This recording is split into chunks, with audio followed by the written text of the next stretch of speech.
Could the Florida Gators flip Florida State commit Javian Hilson in the 2025 recruiting class?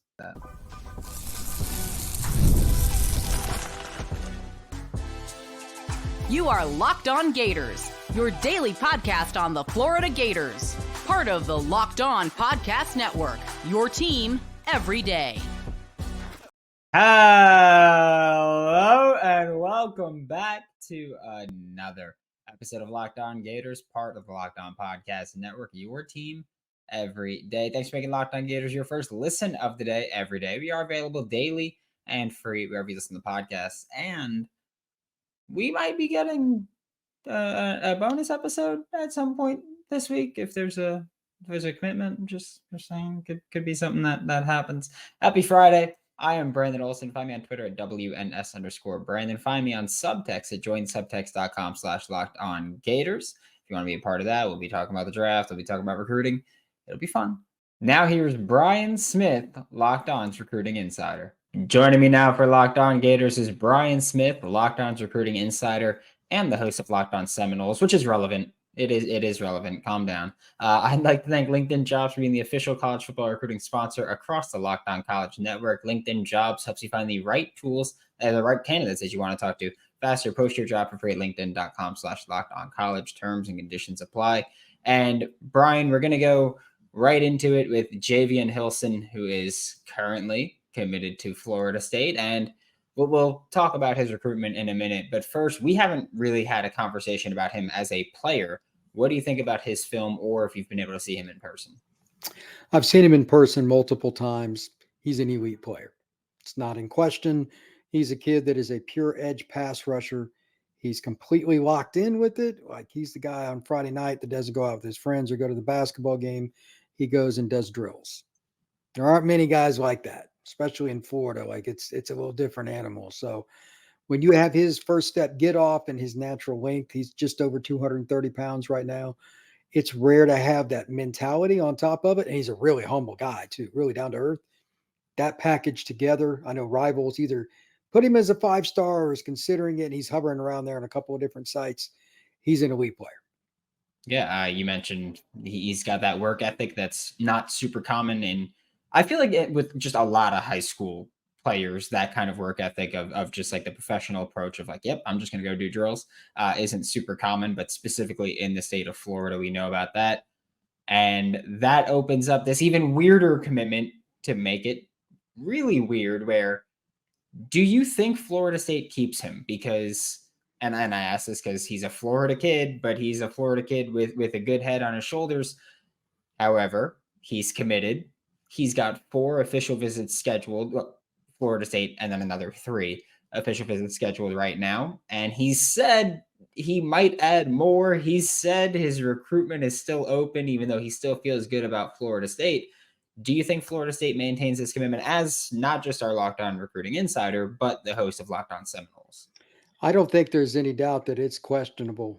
Alabama, Miami, and UF, I believe, are the other 3. Correct, yep. And I know UCF will be recruiting him as well because it's right down the road from where he lives. Look, he could go anywhere. This is a kid that, again, he could, he picked up the phone and he called Notre Dame or Southern Cal or Texas. They'd all take his official visit at the very least right now. Really good student, really good kid, and he's a pass rusher. That's what school's looking for. So it's not easy to keep a kid like that committed. And originally he was actually an Alabama commit, and then Saban stepped down. So there's a lot of ways to look at this. I'm not sold on him ending up at Florida State or any other school. It's probably going to be a drawn out process. Yeah, he's also taken trips to Syracuse last weekend, Colorado this weekend. He said that he's looking more at the defensive scheme than anything else that will allow him to play. And you can kind of see that basically he just wants to be that stand-up edge rusher. I feel like that just based on the schools that he's looked at, I feel like that's the assumption to make. So if you're Florida, if you're Florida State, if you're Alabama, still, again, how do you convince him that, because again, a lot of these schools that he's looking at will have him as that edge rushing type that you've mentioned. He's purely that. If you're any of these schools, how do you convince him? How do you flip him from Florida State where you go, hey, like, you could do that here and thrive here? Relationships. They all need pass rushers. Florida State has done a poor job of recruiting the high school trail for edge rushers. They've gotten mostly guys out of the portal, other than Patrick Payton, that have been highly successful. Miami's doing better at it. Alabama's got a ton. UF needs help there. There's a little variety, but it's still going to come down to relationships. When I asked him why he picked Florida State, he told me just how they recruited him and how comfortable he was with them. Maybe somebody surpasses that. Again, this is an elite player, not a good one. This is an elite kid. He could probably help a lot of schools as a freshman, at least on passing downs. That is worth its weight in gold. Every team needs it, and there aren't very many of them. Yeah, nowadays I know that earlier, like a decade or so ago, it was he's a 2-down player because he can't defend the pass. He's not that kind of. Now, if you can't defend the pass, you're a 1-down player because if we're looking at second and third down. We're looking at you as a pass rushing type. Those are now passing downs, so it's becoming more prominent. I do have to ask, because you mentioned Florida State hasn't done a great job of recruiting and developing high school edge rushers, defensive linemen. How much negative recruiting do you think they get there where you go, oh, yeah, like all those guys that they got into the NFL, look at their draft class this year. It's huge. They're almost all transfer players. So how much negative recruiting do you think Florida State's getting where even if it's not Florida that flips them, but I feel like that makes it really hard for Florida State to maintain the commitment because I'd imagine every school is just all their development is transfer portal guys where the development was done or at least the groundwork was laid by other programs. I guess it depends how long they were there, but like Keon Coleman was going to be good no matter where he went. You know, it doesn't take much to figure it out. They did develop Johnny Wilson. He didn't do a ton at Arizona State, and he was dominant. So it's a variety, but I know they're going to have to combat that until they get away from the portal some, and they're probably a year or so away from doing that. When they took over in Tallahassee, the roster needed transfer portal help, and I'm being very kind. So they're going to lose a ton of guys that are going to be seniors, fifth-year seniors on this team. Next year, team 25 will be more interesting for Florida State. But recruiting to get there, though, it's a good point. They're doing better with high school kids, but they only have a handful of commitments. The next few weeks, we'll find out if they're able to combat that at all. Yeah, I miss those days of Florida State being just god awful. They were just fun days for me, you know, as a Florida Gators fan. It was fun to see. Passion, drive, and patience. That's the formula for winning championships, and it's also what keeps your ride or die alive. eBay Motors has everything you need to maintain your vehicle and level it up to peak performance. Superchargers, roof racks, exhaust kits, LED headlights, and more. Whether you're into speed, power, or style, eBay Motors has got you covered. There were 122 million parts for your number one ride or die.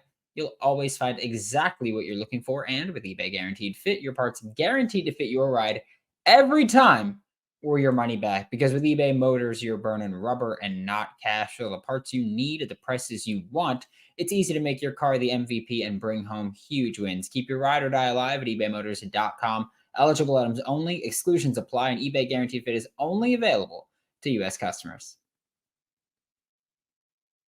Flipping to the offensive side of the ball, looking at receiver, like you just mentioned, Johnny Wilson, Keon Coleman.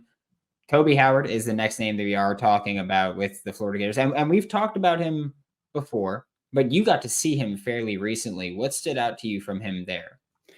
I've known him since he was in ninth grade. After I watched 3 clips of him on a field, I said, that's a Power 5 kid. He was running by guys that were 3 and 4 years older than him.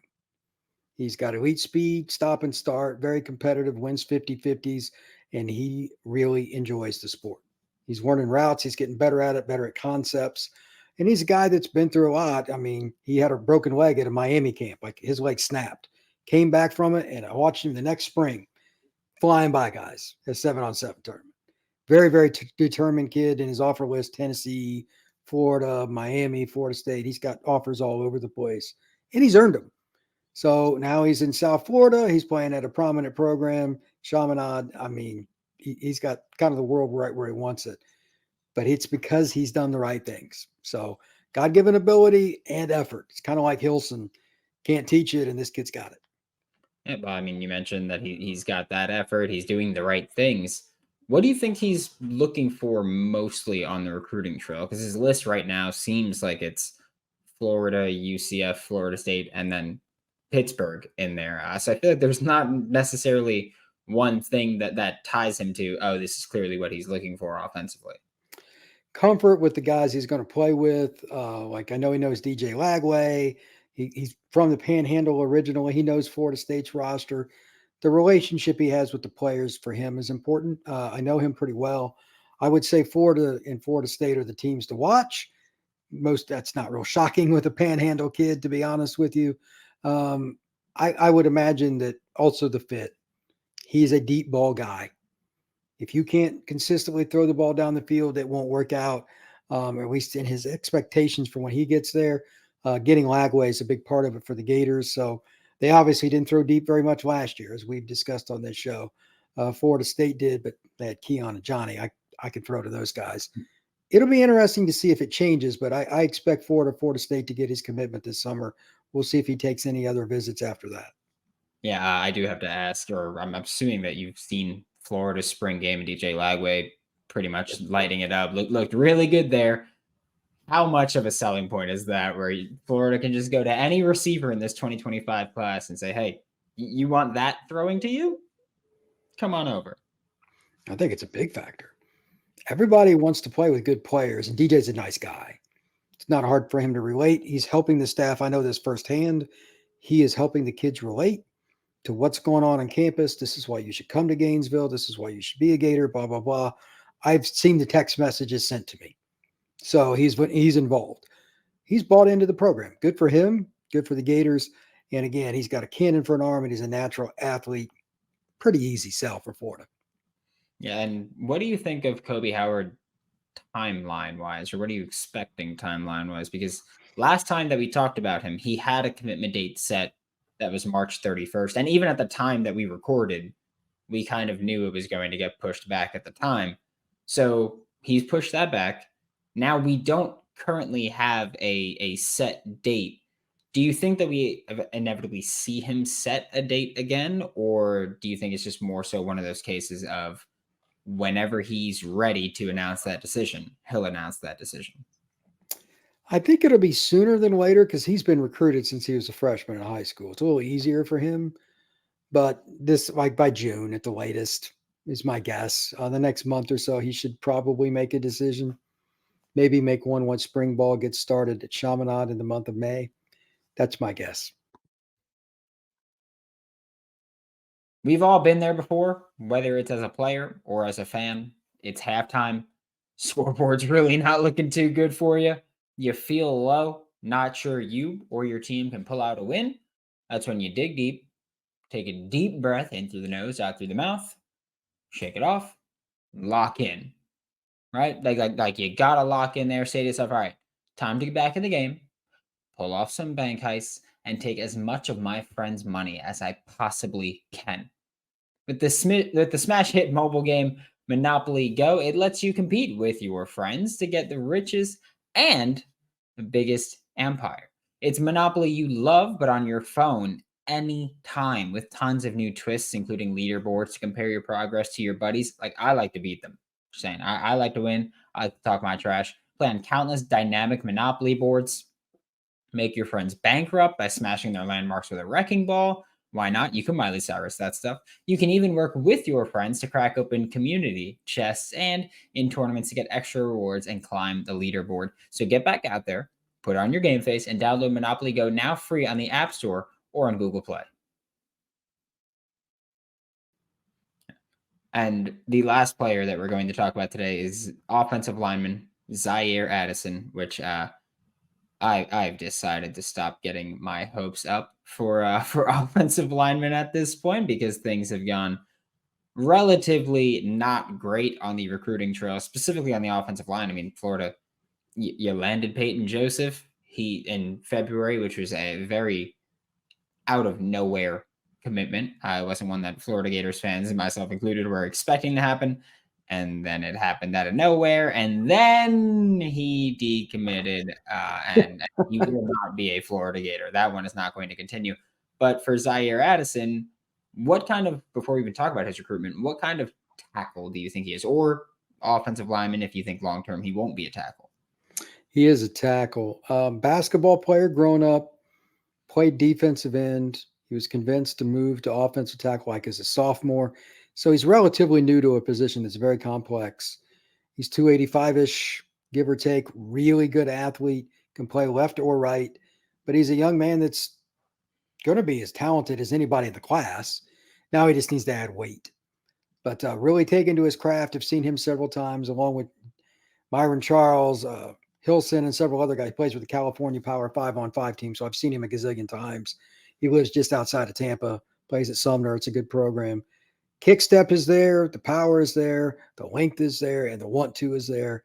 This is a kid that's got offers from Alabama, Oregon, Florida State, Miami, Penn State, across the country for a reason. He's got all the traits that you're looking for. So I think Florida would do well to get him because Wardle knows they need tackles, but I have no idea what's going to happen with the end of his recruitment. He's all over the place. I'm very curious with. I feel like we've seen an uptick recently in guys who play basketball and play offensive tackle specifically, where we've seen Zaire Addison now. Tony Livingston did it for Florida a couple of years ago. Now he's playing tight end, but in high school he was basketball player playing offensive tackle as well. Enoch Wangoy, who initially committed to the Florida Gators for 2025 and then recently reclassified to 2024, was a UK basketball player that came to the US to play basketball, picked up football, plays offensive tackle now.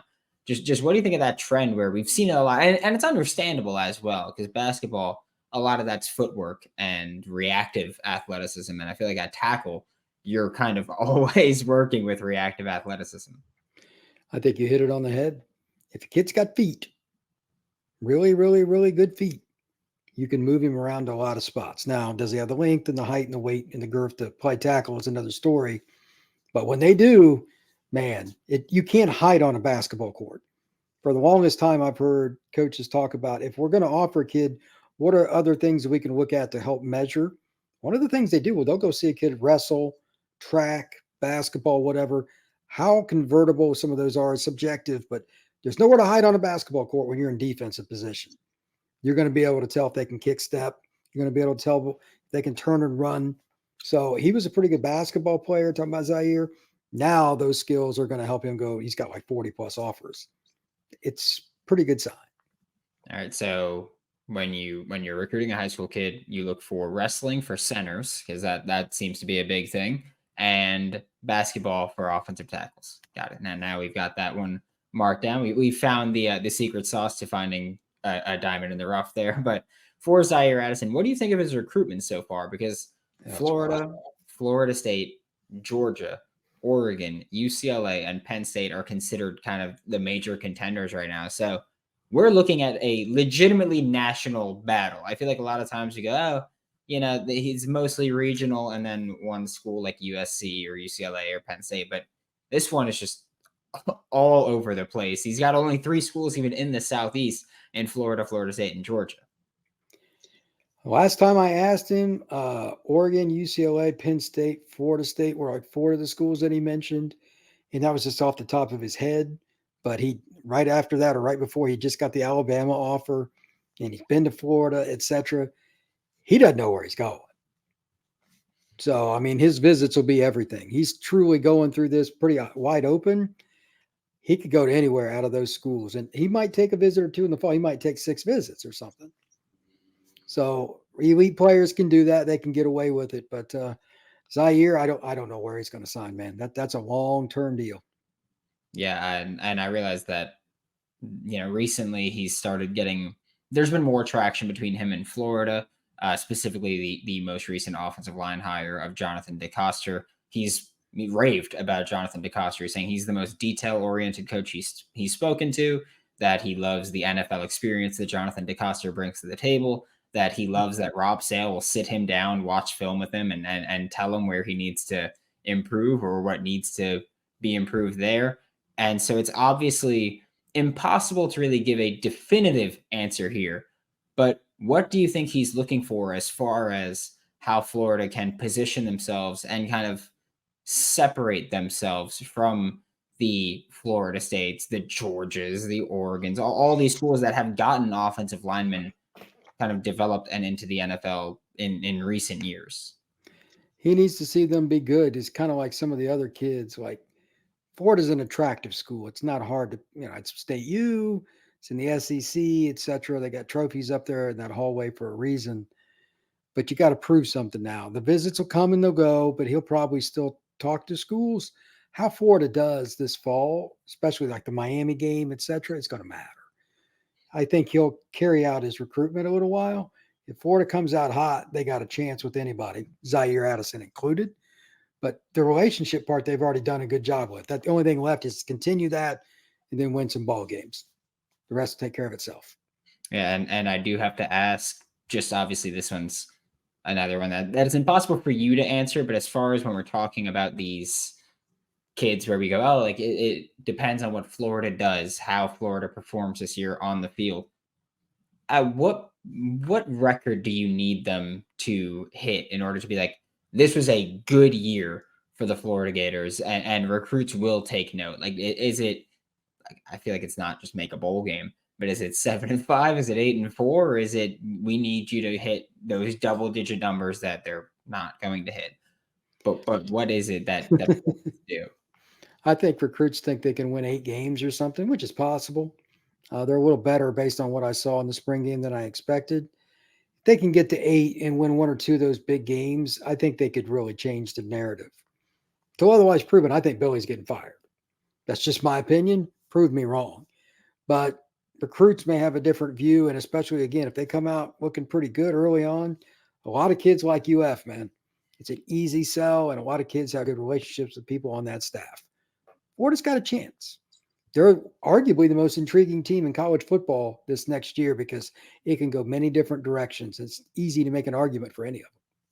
All right. Thank you so much, Brian. This is Brian Smith, Locked On Recruiting Insider. Catch him all throughout the Locked On College Network. Catch him on Locked On Seminoles every day and twice this week on Locked On Gators. Thanks for making Locked On Gators your first listen of the day every day. We are available daily and free wherever you listen to podcasts. We'll be back maybe tomorrow, maybe Monday at the absolute latest to talk more Florida Gators football. For Locked On Gators, I'm Brandon Olsen. Don't forget to follow me on Twitter at WNS_Brandon. Find all my written work with Giants Country and NFL 33, and I will see you all next time.